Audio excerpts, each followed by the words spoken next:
Let's be real for a second. Whether you're managing a raised bed in your backyard or a 1,000-acre commercial operation, there is absolutely nothing more soul-crushing than pouring months of hard work into your soil only to end up with stubborn pests, awful compaction, and severely disappointing yields. If you feel like you're constantly fighting an uphill battle against nutrient loss or microscopic soil pathogens, you might actually be missing a crucial tool in your agricultural toolkit. I'm talking about green manures. Today, we're going to put two absolute heavyweights head-to-head, and by the end of this explainer, you'll know exactly which one is going to solve your specific soil nightmares. So here's a quick look at our agenda. We'll kick things off by properly meeting the green manures. Then, we'll deep dive into our contenders, rye, the soil builder, and mustard, the disease fighter. After that, we'll run through some strict planting and termination guidelines, look at how to overcome the common challenges of both, and finally, lock in your final choice. All right, Section 1, meet the green manures. Let's make sure we're totally on the same page about what we're actually doing here. As you probably know, we aren't planting these cover crops to harvest and sell them. We're growing them exclusively to feed the soil ecosystem. Instead of leaning heavily on expensive synthetic fertilizers, we're using green manures as nature's reset button. You're resting and restoring the field, returning all that lush organic matter right back into the earth to build a rock-solid foundation for your future cash crops. And that brilliantly illustrates the matchup we're looking at today: cereal rye versus mustard seed. Now, both of these are wildly popular, but they do completely different jobs. Rye is essentially the ultimate nutrient sponge and soil architect. Mustard, on the other hand, acts as a natural soil fumigant.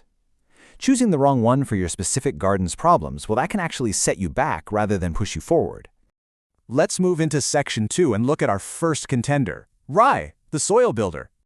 Cereal rye is the undisputed champion when it comes to fixing broken soil structure. The sheer power of this crop comes from its ability to pump out massive amounts of biomass. We're talking up to 10,000 pounds per acre under ideal conditions. While it's growing, it can scavenge up to 100 pounds of unused nitrogen per acre, acting like a vault to prevent it from leaching away over the winter. Plus, it's incredibly tough. It can survive temperatures plunging all the way down to minus 30 degrees Fahrenheit. But the real magic is underground. Its deeply fibrous roots constantly feed soil microbes, which then produce glomalin. Think of glomalin as a biological glue. It binds soil particles together, massively improving aggregate stability, so your heavy clays drain better and your sandy soils actually hold together.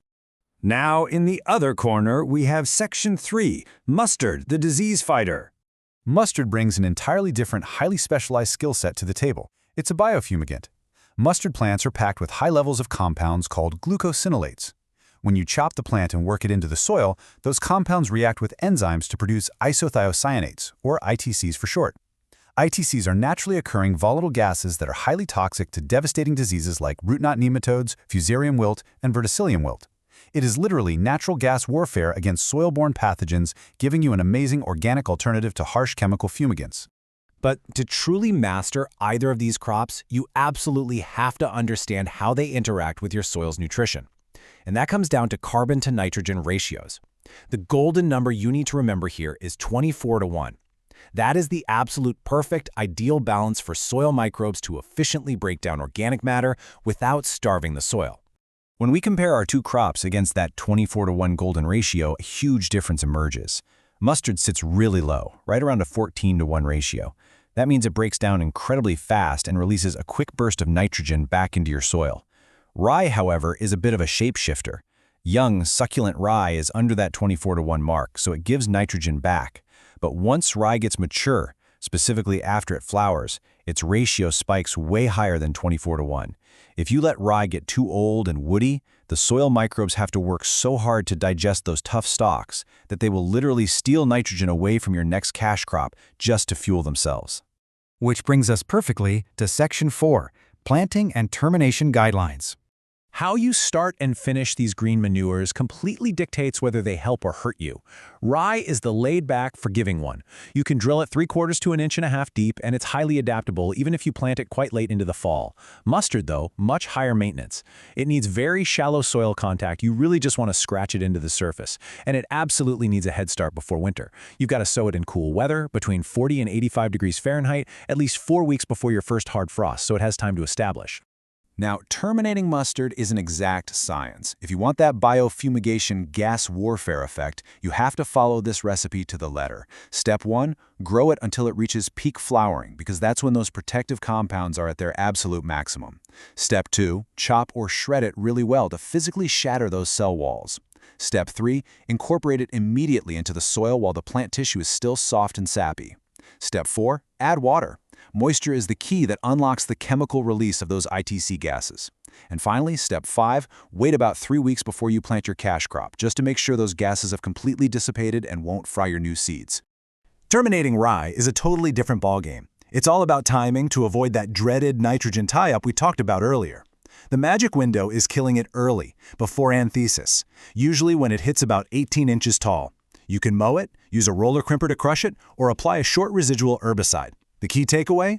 Kill it while it's young and succulent. You'll get all the fantastic benefits of its massive root system without accidentally starving your subsequent crop. Now for Section 5, Overcoming Challenges. Let's talk about the pitfalls. Because look, out in the real world, it's not always smooth sailing. Both beginners and master growers face hurdles with these crops.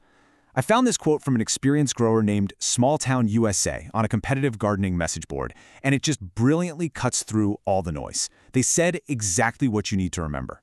You grow mustard for pathogens, and you grow rye for structure. If you pick the wrong tool for your specific problem, you open yourself up to some serious risks. Let's look at the risks of using rye. We know about the nitrogen tie-up if it's terminated too late. But it also has an allopathic effect. That means it naturally releases chemicals that can actually stunt or stop other tiny seeds from germinating. For instance, a Texas Tech study demonstrated that rye could actually reduce the growth of a following cotton crop due to a nasty combo of those allopathic chemicals and nutrient tie-up. Also, because rye grows so aggressively in the spring, a huge stand of it can act like a giant straw, sucking way too much moisture out of the ground and leaving your soil bone dry right when you need to plant. Mustard definitely has its own dark side too. Since it's in the brassica family, meaning it's a cousin to broccoli and cabbage, it can inadvertently act as a cozy winter hotel for brassica-specific pests. Worse, research out of Washington State University found a major case of friendly fire with biofumigation. Those toxic mustard gases, they don't discriminate. They'll suppress the bad root knot nematodes, sure, but they can also kill off the highly beneficial Steiner-Nema nematodes that you actually want in your soil to hunt down insect pests. And lastly, if you get lazy and let mustard go to seed before terminating it, congratulations, you've just planted an incredibly stubborn weed for next year. All right, Section 6, Making Your Final Choice. We've covered the science, the benefits, and the risks. When you put it all together, the decision really comes down to diagnosing your garden's primary enemy. Ask yourself, are you fighting awful compaction, low organic matter, and heavy clay? Do you need something that's going to survive a brutal, freezing winter? If yes, go with cereal rye. But if your soil's physical structure is actually pretty good, and your true enemies are aggressive, invisible soil-borne pathogens, fungal diseases, or you just need some really fast nutrient recycling, mustard is undoubtedly your ultimate weapon. Just one very important disclaimer before we wrap up today. Please remember that because soil types, winter temperatures, and specific pest pressures vary so wildly by region, there really isn't a one-size-fits-all magic bullet. It is always a great idea to check in with your local agricultural extension office or a trusted local agronomist. They can help verify exactly which cover crop varieties thrive in your specific zip code, making sure you don't inadvertently create a bigger problem. But armed with this knowledge, you are entirely ready to revolutionize your soil health. You know exactly how to build incredible structure with rye and how to organically fumigate pathogens with mustard. So the only question left for you is this: which green manure will you put to work this season? Take a hard look at your soil, make your choice, and watch your future yields absolutely take off. Thanks for tuning into this explainer. We'll see you next time.